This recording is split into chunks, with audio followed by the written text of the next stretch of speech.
కాంగ్రెస్ వాళ్ళు ఇట్లున్నారు, బీజేపీ వాళ్ళు ఏమైనా చక్కగా ఉన్నారంటే వాళ్ళు ఏం చక్కగా లేరు. ఇంత అవుట్ రైట్ గా రేవంత్ రెడ్డి దోపిడీ చేస్తుంటే సింగరేణిలో మనం అడిగినాం, అయ్యా మీ వాటా కూడా ఉన్నది, కేంద్ర ప్రభుత్వమా మీకు కూడా 49% ఉన్నది, మీరెందుకు అడ్డుకుంటలేరు ఈ కుంభకోణాలను, మీరెందుకు వేల కోట్ల దోపిడీ జరుగుతుంటే గమ్మునున్నారు, సిబిఐ ఎంక్వైరీ ఏంటి అంటే మేమే బెబ్బెబ్బే, ఇద్దరు దొందే, ఇద్దరు చీకటి దోస్తులు ఒకరినొకరు కాపాడుకుంటా ఉన్నారు. ముఖ్యమంత్రి బావమరిదికి ఇక్కడ సింగరేణిలో టెండర్లు వస్తుంటే ముఖ్యమంత్రి బావమరిదికి ఇక్కడనే వస్తున్నాయి అనుకునేరు మీరు టెండర్లు. కేంద్ర ప్రభుత్వ పథకం అమృత్లో కూడా ఇదే ముఖ్యమంత్రి బావమరిది సృజన్ రెడ్డికి 100 కోట్ల కాంట్రాక్టులు వస్తాయి. బీజేపీ ఎంపీలకు ముఖ్యమంత్రి గారు తెలంగాణలో కాంట్రాక్టులు ఇస్తారు. అట్లా మంచిగా ఇచ్చిపుచ్చుకునే బంధం కాంగ్రెస్ బీజేపీ కలిసి నడుస్తా ఉన్నారు.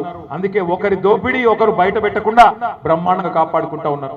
ప్రధానమంత్రి వస్తాడు ఢిల్లీకి వెళ్ళి, వచ్చి పేద మీటింగ్ లో చెప్తాడు, ఈ రాష్ట్రంలో ఆర్ఆర్ ట్యాక్స్ వసూలు చేస్తున్నారు, బిల్డర్ల కాడ కాంట్రాక్టర్ల కాడ సింగరేణిలో పనిచేసే కాంట్రాక్టర్ల కాడ ఆర్ఆర్ ట్యాక్స్ వసూలు చేస్తున్నారు అంటాడు. ఏంటిది ఆర్ఆర్ ట్యాక్స్ అంటే? రాహుల్ రేవంత్ ట్యాక్స్ అంటాడు. మరి చెప్పి కూడా 1.5 సంవత్సరాలు అయిపోయాయి ప్రధానమంత్రి చెప్పి. మరి 2 సంవత్సరాలు అయిపోయినా కూడా ఎందుకు విచారణకు ఆదేశిస్తలేడు ప్రధానమంత్రి గారు? హోంమంత్రి అమిత్ షా వస్తాడు, తెలంగాణ ఏటీఎం గా మారిపోయింది, కుంభకోణాలు చేస్తున్నారు కాంగ్రెస్ వాళ్ళు, ఏటీఎం అయిపోయింది తెలంగాణ కాంగ్రెస్ పార్టీకి అంటాడు.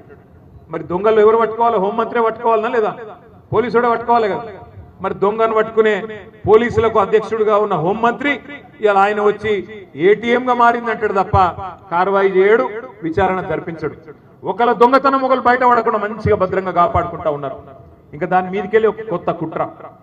ఇంత బ్రహ్మాండంగా గోదావరి నది మీద కేసీఆర్ గారి నాయకత్వంలో కాళేశ్వరం ప్రాజెక్టు మనం కట్టుకుంటే ఆ కాళేశ్వరాన్ని ఓడు కూలేశ్వరం అయిపోయింది అంటాడు.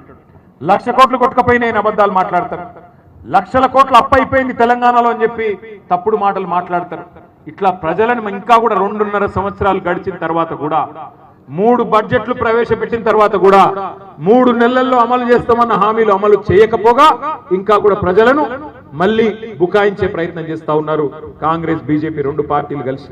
కాళేశ్వరాన్ని ఇవాళ కూలేశ్వరం అయిపోయిందంటున్న సన్నాసులు నేను అడుగుతా ఉన్నా, 2014 ముందు తెలంగాణలో పండిన పంట ఎంత?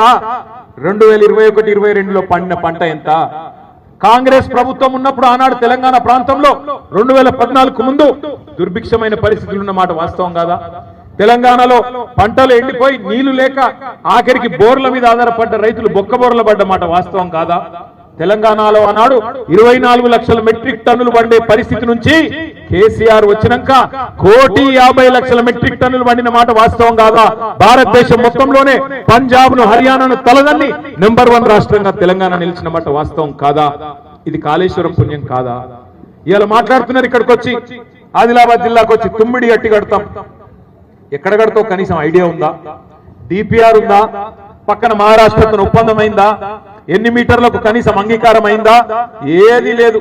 బడ్జెట్ లో పెట్టింది 52 కోట్లు, కానీ కడతాం ఏక్తాం పీక్తాం అని మాటలు మాత్రం కోటలు దాటుతా ఉన్నాయి. బడ్జెట్ చూస్తే మీరు చూడండి కావాలంటే జర్నలిస్ట్ మిత్రులు, 52 కోట్లు మాత్రమే పెట్టినారు. మరి 52 కోట్లతో ఎన్ని సంవత్సరాలు కడతారు? 100 సంవత్సరాలు కడతారా? 1000 సంవత్సరాలు కడతారా? ఇట్లనే మాటలతోనే టైం పాస్ చేస్తారా? ప్రభుత్వం చెప్పాలి. కడతామని బిల్డప్ తప్ప ఇంతవరకు అతి లేదు గతి లేదు. ఒకటి మాత్రం వాస్తవం, కాళేశ్వరం కట్టింది మరి తెలంగాణకు న్యాయం చేయడానికి, తెలంగాణకు లాభం చేయడానికి. సింగరేణిని లాభాల బాటలు నడిపింది, కార్మికులకు బోనస్లు ఇచ్చింది, బ్రహ్మాండంగా సింగరేణిలో వారసత్వ ఉద్యోగాలు ఇచ్చింది ఈ రాష్ట్ర ప్రజలు, ముఖ్యంగా సింగరేణి కార్మికుల సంక్షేమం కోసం. అట్లాగే 10 ఏళ్ల పాటు తెలంగాణని అపురూపంగా నడిపింది కూడా, అద్భుతంగా అన్ని రంగాల్లో ముందుకు తీసుకొని పోయింది కూడా కేసీఆర్ నాయకత్వం. ఇవాళ మా సుమన్ ఓడిపోకపోయి ఉంటే, మా దివాకరన్ ఓడిపోకపోయి ఉంటే, మా చంద్రన్న ఓడిపోకపోయి ఉంటే ఇప్పటికే మనకు 4,000 పెన్షన్ ఎప్పుడో వస్తుండే. కేసీఆర్ గారి ప్రభుత్వమే వచ్చుంటే 4,000 పెన్షన్ ఎప్పుడో వస్తుండే. కేసీఆర్ ప్రభుత్వమే వచ్చుంటే ఇచ్చిన మాట ప్రకారం దివ్యాంగులకి 6,000 పెన్షన్ వస్తుండే ఈ పాటికి. కేసీఆర్ ప్రభుత్వం వచ్చింటే మీరు ఇట్లా బోర్డులు పట్టుకొని నిలబడే పరిస్థితి ఉండకపోతుండే, మీ ఉద్యోగాలు మీకు ఎప్పుడో వస్తుండే. కేసీఆర్ ప్రభుత్వమే వచ్చుంటే 15,000 రైతు బంధు ఎప్పుడో మీకు వచ్చేది. ఎందుకంటే రైతు బంధు పెట్టిందే కేసీఆర్ కదా. అందుకే నేను అంటున్నా, దయచేసి ఆలోచించండి. మొన్న క్యాతనపల్లిలో ఏ ప్రజాస్వామిక స్ఫూర్తినైతే మా క్యాతనపల్లి సోదరులు సోదరిమణులు చూపెట్టినారో అదే స్ఫూర్తి భవిష్యత్తులో కూడా తప్పకుండా మీరు చూపాలి. ఎప్పుడు ఎన్నికలు వచ్చినా, జిల్లా పరిషత్ ఎన్నిక వచ్చినా, సింగరేణి ఎన్నిక వచ్చినా, మున్సిపల్ ఎన్నికలు అంటే అయిపోయినాయి, ఇంకా ఏమైనా అడుగుబొడుగు మున్సిపాలిటీలు ఎక్కడ మిగిలి ఉంటే అవి వచ్చినా, సహకార వ్యవస్థలో వచ్చే ఎన్నికలు వచ్చినా తప్పకుండా ఒకటే గుర్తుపెట్టుకోండి, ఈ రోజు ఈ రాష్ట్రానికి శ్రీరామ రక్ష కేసీఆర్ గారి నాయకత్వం. తప్పకుండా నాకైతే విశ్వాసం ఉంది, మళ్ళీ తొందరలోనే మనకు మంచి రోజులు వస్తాయి. 2028లోనే మంచిర్యాల జిల్లాలో తప్పకుండా అన్ని నియోజకవర్గాల్లో మళ్ళీ గులాబీ జెండాను ఎగురుతుంది. ఫస్ట్ మీరు అందరు కూర్చోండి, డిస్టర్బ్ చేయకండి దయచేసి. క్యాతన్పల్లి చైర్పర్సన్ గారికి ముందే సన్మానం.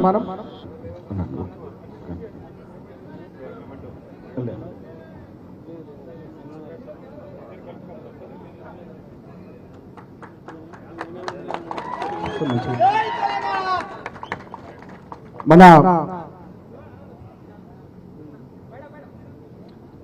రైట్ నెక్స్ట్ సంధ్యారాణి రామ్మ, బబ్బెర స్వర్ణలత, మంజులవదిన, మీరు కూర్చోండి, మీతో కూర్చోండి, మీరు డిస్టర్బ్ చేయకండి.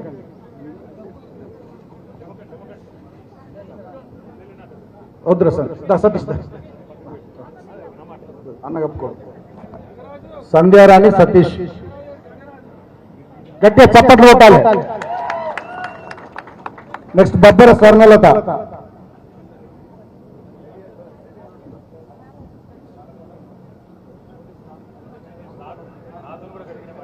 బబ్బెర స్వర్ణలత, గట్టి చప్పట్లు కొట్టాలి.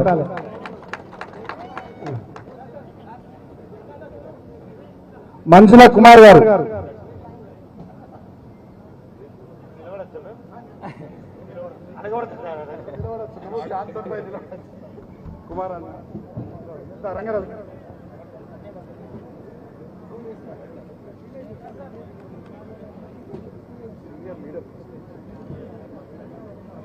నెక్స్ట్ లక్ష్మీ రంగరాజు గారు,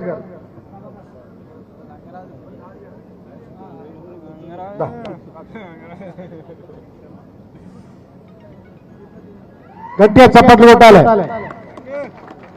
తర్వాత వీణంక శ్రీనివాస్,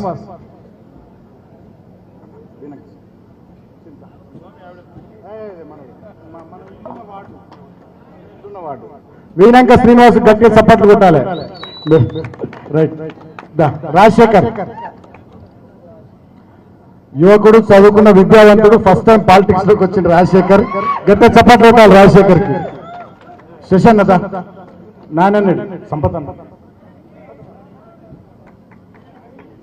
నాని, ఈయన కిడ్నాప్ కూడా చేసి విత్డ్రా చేపిద్దామని, ఆయన కూడా వినకుండా గట్టిగా నిలబడ్డాడు. గ్యాస్ నాని, గట్టిగా చప్పట్లు కొట్టాలి నానన్నకు, దళిత బిడ్డ. నెక్స్ట్ శశన్నత, సీనియర్ నాయకుడు, బీఆర్ఎస్ పార్టీ మొదటి నుంచి శశన్న. ఆ రోజు బాగా యుద్ధం చేసిండు. 16వ తారీఖు నాడు కౌన్సిలర్లో మన మహిళా కౌన్సిలర్ల మీదకి దౌర్జన్యం చేస్తే ఆ రోజు శశన్న. భూమగౌడ్ అన్న సీనియర్ నాయకుడు, ఆయన ఇల్లు కూలగొట్టే ప్రయత్నం చేసిరు సింగరేణులు, ఆయన కూడా భయపడకుండా ముందే నిలబడ్డాడు భూమగౌడ్ అన్న. గట్టిగా చప్పట్లు కొట్టాలి. Thank you. జై తెలంగాణ. లక్ష్మక్క, మీ ఆసిఫాబాద్ చైర్మన్ ఉన్నారా? ఆసిఫాబాద్ చైర్పర్సన్, ఒక నిమిషం. ఆసిఫాబాద్ చైర్పర్సన్ రాజిరెడ్డి ఉన్నదా? నువ్వు జైలుకు అయినా నీకు కూడా షాలో కప్పుతాను. నువ్వు కప్పుకో, అన్న కప్పుకో.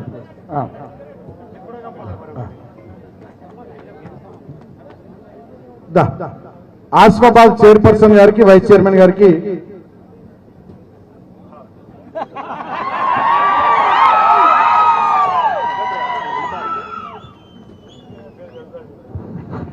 ఆసిఫాబాద్ చైర్పర్సన్ గారు లక్ష్మక్క ఉండు.